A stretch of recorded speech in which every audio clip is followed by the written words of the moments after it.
কালীদের প্রধান পরামর্শদান আমি আনন্দ গর্বিত। আপনারা টানা 40 দিন উত্তরবঙ্গে রক্তদান দিচ্ছি।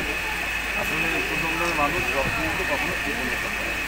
এই কোভিডকাল থেকে যখন মানুষ মানুষের সাথে স্পর্শ করে না, আমরা সেই সময় থেকে রক্তদান করছি এবং মানুষের পাশে আছি।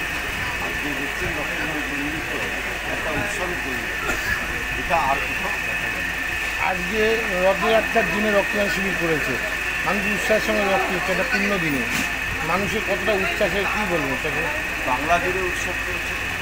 আজকে রথযাত্রা জয় জগন্নাথকে শ্রদ্ধা জানিয়ে তাকে প্রার্থনা করে যাতে বাংলার আরও ভালো করে জাতিসত্ত্বভাবে পালন করে, জমিদের বঞ্চনা করে এবং তার প্রতি আজকে জগন্নাথদের সহায় হয়ে বাংলাকে আরও রথযাত্রা আপনার উদ্যোগে যে এখানে রক্তদান শিবির কী বলবেন? কত লোক বর্তমানে রক্ত দেবেন? আমার উদ্যোগে নয়, রবীন্দ্রনাথ ওয়েলফেয়ার অ্যাসোসিয়েশনের উদ্যোগে তাদের প্রেসিডেন্ট আছে সুকান্ত ভৌম্বল, অভিজিৎ সেক্রেটারি আছে এবং ক্লাবের সকল সদস্যদের পরিশ্রমে যে রক্তদান শিবির করছে।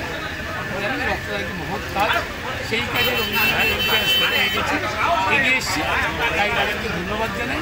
আমি শুধু বলবো রক্তদান নয়, সারা বছর অঞ্চলের মানুষের পাশে থেকে তাদের জন্য যাতে এই ক্লাব কাজ করে, আমরা সবসময় তাদের পাশে থেকে সহযোগিতা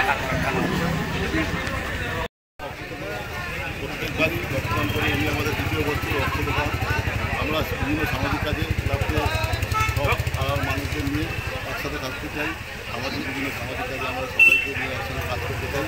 এইভাবে আমাদের ক্লাব এগিয়ে যাচ্ছে। আমাদের সঙ্গে আশীর্বাদ রয়েছে বিধান বিশ্বাস মহাশয়, উত্তরবঙ্গের চেয়ারম্যান এবং এসেছিল দেখলাম। কবিকাল এদের সাহায্য নিয়ে এদের মাথা আশীর্বাদ দিয়ে আমরা বিভিন্ন সামাজিক কাজ আমরা কবিতলা আমাদের উদ্যোগ ছিল,